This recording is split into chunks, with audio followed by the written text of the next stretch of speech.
ಸಂದೇಶ ಪ್ರತಿಷ್ಠಾನ ನಿಮಗೆಲ್ಲರಿಗೂ ಗೊತ್ತಿರೋ ಹಾಗೆ ಪ್ರತಿ ವರ್ಷ ಸಂದೇಶ ಪ್ರಶಸ್ತಿಗಳನ್ನು ಮಾಡ್ತಾರೆ. ಈ ವರ್ಷ ನಮ್ಮ ಸಂದೇಶ ಪ್ರಶಸ್ತಿಗಳು ಫೆಬ್ರವರಿ 10ನೇ ತಾರೀಕು ಸಂಜೆ 5ವರೆಗೆ ಸಂದೇಶ ಆವರಣದಲ್ಲಿ ನಾವು ಹಮ್ಮಿಕೊಂಡಿದ್ದೇವೆ. ಈ ಬಾರಿಯ ಈ ಪ್ರಶಸ್ತಿಗಳಿಗೆ ನಮ್ಮ ಸಂಸ್ಥೆಯ ಚೇರ್ಮನ್ ಆಗಿರುವ ಬಿಷಪ್ ಹೆನ್ರಿ ಡಿಸೋಜಾ ಅವರು ಅಧ್ಯಕ್ಷತೆಯನ್ನು ವಹಿಸಲಿದ್ದಾರೆ.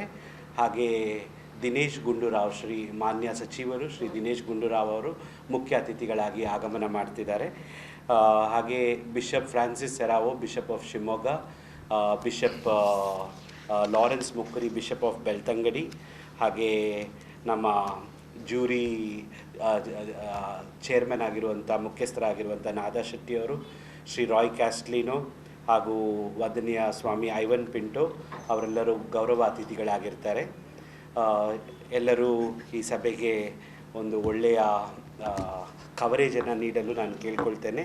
ಹಾಗೆ ನನ್ನಿದ್ದಾರೆ ಡಾಕ್ಟರ್ ನಾದಾ ಶೆಟ್ಟಿ, ಈ ಬಾರಿಯ ಆಯ್ಕೆ ಸಮಿತಿಯ ಅಧ್ಯಕ್ಷರು, ಹಾಗೂ ನನ್ನ ಬಲಬದಿಯಲ್ಲಿ ಶ್ರೀ ಮೊಹಮ್ಮದ್ ಅನೀಫ್ ಇದ್ದಾರೆ, ನಮ್ಮ ಆಯ್ಕೆ ಸಮಿತಿಯ ಸದಸ್ಯರು. ಹಾಗೆ ಶ್ರೀಮತಿ ರೂಪಕಲಾ ಆಲ್ವಾ ಅವರು ಸಹ ಆಯ್ಕೆ ಸಮಿತಿಯ ಸದಸ್ಯರಾಗಿದ್ದಾರೆ. ಕನ್ಸೆಪ್ಟರ್ ಅವರು ನಮ್ಮ ಆಯ್ಕೆ ಸಮಿತಿಯಲ್ಲಿದ್ದಾರೆ. ಎಲ್ಲರಿಗೂ ಸ್ವಾಗತ. ಹಾಗೂ ಈಗ ನಾದಾ ಶೆಟ್ಟಿ ಅವರು ಈ ಬಾರಿ. ಎಲ್ರಿಗೂ ನಮಸ್ಕಾರ. ನಿಮಗೆಲ್ಲ ಗೊತ್ತಿದ್ದ ಹಾಗೆ ಕಳೆದ 33 ವರ್ಷಗಳಿಂದ ಸಂದೇಶ ಪ್ರಶಸ್ತಿಯನ್ನು ನೀಡ್ತಾ ಬರಲಾಗಿದೆ. ಇದೀಗ 34ನೇ ವರ್ಷ.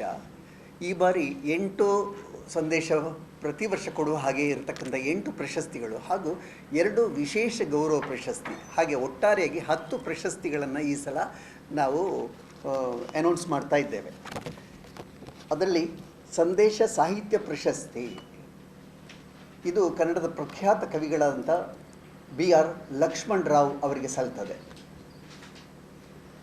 ಸಂದೇಶ ಕೊಂಕಣಿ ಸಾಹಿತ್ಯ ಪ್ರಶಸ್ತಿ, ಅದು ಈ ಹಿಂದೆ ಬಹಳಷ್ಟು ಕತೆ ಕಾದಂಬರಿಗಳನ್ನು ಬರೀತಾ ಇದ್ದವರು, ಸುಮಾರು 9 ಕಾದಂಬರಿಗಳನ್ನು, ಸುಮಾರು 25ರಷ್ಟು ಸಣ್ಣ ಕಥೆಗಳನ್ನೆಲ್ಲ ಬರೆದು ಖ್ಯಾತಿಯನ್ನು ಪಡೆದಂತಹ ಶ್ರೀಮತಿ ಐರಿನ್ ಪಿಂಟೋ ಅವರಿಗೆ ಈ ಪ್ರಶಸ್ತಿ, ಸಂದೇಶ ಕೊಂಕಣಿ ಪ್ರಶಸ್ತಿ ಕೊಂಕಣಿ ಸಾಹಿತ್ಯ ಪ್ರಶಸ್ತಿ ಸಲ್ತಾ ಇದೆ.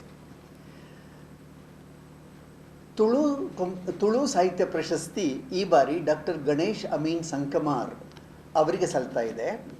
ಸಾಕಷ್ಟು ತುಳುವಿಗೆ ಸಂಬಂಧಪಟ್ಟ ಹಾಗೆ, ತುಳು ಜಾನಪದಕ್ಕೆ ಸಂಬಂಧಪಟ್ಟ ಹಾಗೆ ಸಂಶೋಧನೆಗಳನ್ನು ಮಾಡಿ ಖ್ಯಾತಿಯನ್ನು ಪಡೆದಂಥವರು ಡಾಕ್ಟರ್ ಗಣೇಶ್ ಅಮೀನ್ ಸಂಕಮಾರ್.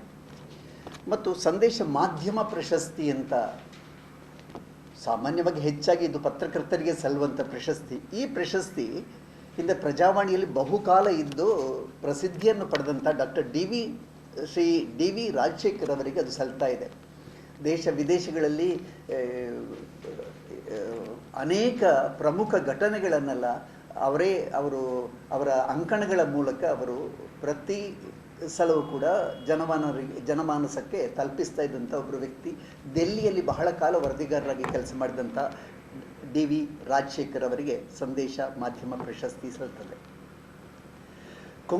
ಸಂದೇಶ ಕೊಂಕಣಿ ಸಂಗೀತ ಪ್ರಶಸ್ತಿ ಅಂತ ಒಂದು ಪ್ರಶಸ್ತಿ ಇದೆ, ಬಹಳ ಮುಖ್ಯವಾದಂಥದ್ದು. ಅದು ಈ ಬಾರಿ ಶ್ರೀ ರೋಷನ್ ಡಿಸೋಜಾ ಅವರಿಗೆ ಸಲ್ತಾ ಇದೆ. ಕೊಂಕಣಿ ಸಂಗೀತದಲ್ಲಿ ಅದು ಯುವ ತಲೆಮಾರಿಗೆ ಸಂಬಂಧಪಟ್ಟಂಥ ಸಂಗೀತವನ್ನು, ಯುವ ತಲೆಮಾರಿಗೆ ಹೇಗೆ ಹೆಚ್ಚು ಆಕರ್ಷಕ ಆಗ್ತದೆ ಸಂಗೀತ ಎನ್ನುವುದರ ಬಗ್ಗೆ ಸಂಶೋಧನೆಗಳನ್ನು ಮಾಡ್ತಾ ಈ ಸಂಗೀತವನ್ನು, ಕೊಂಕಣಿ ಸಂಗೀತವನ್ನು ಹೆಚ್ಚು ವ್ಯಾಪಕ ನೆಲೆಗೆ ತಂದಂಥವರು ರೋಷನ್ ಡಿಸೋಜಾ. ಇನ್ನು ಸಂದೇಶ ಕಲಾ ಪ್ರಶಸ್ತಿ, ಅದು ನಮಗೆಲ್ಲ ಗೊತ್ತಿರುವ ಹಾಗೆ ಪದ್ಮಶ್ರೀ ಪುರಸ್ಕೃತ ಗಿರೀಶ್ ಕಾಸರವಳ್ಳಿಯವರಿಗೆ ಅದು ಸಲ್ತಾ ಇದೆ. ಗಿರೀಶ್ ಕಾಸರವಳ್ಳಿಯವರು ನಮ್ಗೆ ಗೊತ್ತಿದ್ದ ಹಾಗೆ ನಮ್ಮ ನಡುವಿನ ಸತ್ಯಜಿತ್ ರೇ ಹಾಗೂ ಅಡೂರ್ ಗೋಪಾಲಕೃಷ್ಣನ್ ಹಾಗೂ ಅರವಿಂದನ್ ಈ ಸಾಲಿನಲ್ಲಿ ಬರುವಂಥ ಬಹಳ ಪ್ರಮುಖವಾದಂಥ ಒಬ್ಬ ಮೌಲ್ಯಾಧಾರಿತ ಚಿತ್ರಗಳನ್ನು ನಿರ್ದೇಶಿಸುವವರಲ್ಲಿ ಪ್ರಖ್ಯಾತರಾದವರು ಗಿರೀಶ್ ಕಾಸರವಳ್ಳಿ. ಅವರಿಗೆ ಈಗಾಗಲೇ ಸಲ್ಲಬಹುದಾಗಿತ್ತು ಈ ಪ್ರಶಸ್ತಿ, ಅಂತೂ ಅವರಿಗೆ ಮುಹೂರ್ತ ಬಂದಿದೆ. ಗಿರೀಶ್ ಕಾಸರವಳ್ಳಿಯವರು ಸಂದೇಶ ಕಲಾ ಪ್ರಶಸ್ತಿಯನ್ನು ಈ ಬಾರಿ ಪಡ್ಕೊಳ್ಳುವುದಕ್ಕಿದ್ದಾರೆ. ಮತ್ತು ಸಂದೇಶ ಶಿಕ್ಷಣ ಪ್ರಶಸ್ತಿಯನ್ನು ನಾವು ಕೊಡ್ತಾ ಇರೋದು ಈ ಸಲ ಡಾಕ್ಟರ್ ಏನಪ್ಪಯ್ಯ ಅಬ್ದುಲ್ಲ ಕುಂಜಿಯವರಿಗೆ. ಅವರು ಶಿಕ್ಷಣಕ್ಕೆ ಸಂಬಂಧಪಟ್ಟ ಹಾಗೆ ಅವರು ನೀಡಿದಂತಹ ವಿಶೇಷ ಕೊಡುಗೆಗಳು, ಎಲ್ಲ ಬಗೆಯ ಶಿಕ್ಷಣ ಸಂಸ್ಥೆಗಳನ್ನು ಅವರು ಸ್ಥಾಪನೆ ಮಾಡ್ತಾ ಬಂದಿದ್ದಾರೆ. ಈ ಶಿಕ್ಷಣ ಪ್ರಶಸ್ತಿ ಅಂತಂದಾಗ ಶಿಕ್ಷಕರಾಗಿರುವವರಿಗೆ ಕೊಡುವಂಥ ಪ್ರಶಸ್ತಿ ಅಂತ ಅಲ್ಲ, ಶಿಕ್ಷಣಕ್ಕಾಗಿ ದುಡಿಮೆಗೈದವರಿಗೆ ಸಲ್ಲುವಂಥ ಪ್ರಶಸ್ತಿ ಇದು. ಆ ದೃಷ್ಟಿಯಲ್ಲಿ ಗಮನಿಸಿದಾಗ ಏನಪ್ಪಯ್ಯನವರು ಮಾಡಿರತಕ್ಕಂಥದ್ದು, ಅವರು ಮೆಡಿಕಲ್ ಕಾಲೇಜು, ಇಂಜಿನಿಯರಿಂಗ್ ಕಾಲೇಜು, ಅದು ಡಿಗ್ರಿ ಕಾಲೇಜು, PU ಕಾಲೇಜು, ಅದರಿಂದ ಕೆಳಗಿನ ಎಲ್ಲ ಪ್ರೈಮರಿ ಶಾಲೆಯಿಂದ ಮೊದಲುಗೊಂಡು ಎಲ್ಲ ಬಗೆಯ ಶಿಕ್ಷಣ ಕೇಂದ್ರಗಳನ್ನು, ಸಂಸ್ಥೆಗಳನ್ನು ಅವರು ಸ್ಥಾಪನೆ ಮಾಡಿದ್ದಾರೆ.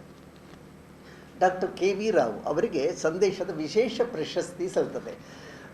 ಬಹಳ ಮುಖ್ಯ ಕಾರಣವೆಂದರೆ KV ರಾಯರು ಪಿಲಿಕುಳದ ವಿಜ್ಞಾನ ಪ್ರಪಂಚವನ್ನೇ ಒಂದು ನೋಡುವುದಕ್ಕೆ ಮತ್ತು ಸಂದರ್ಶಕರಿಗೆ ವಿಶೇಷವಾದಂಥ ಆಕರ್ಷಣೆಯ ಒಂದು ವಿಷಯ ಮತ್ತು ವಸ್ತು ಆಗುವುದಕ್ಕೆ ಸಂಬಂಧಪಟ್ಟಾಗೆ ಡಾಕ್ಟರ್ KV ರಾವ್ ಅವರು ವಿಶೇಷವಾಗಿ ದುಡಿದಿದ್ದಾರೆ.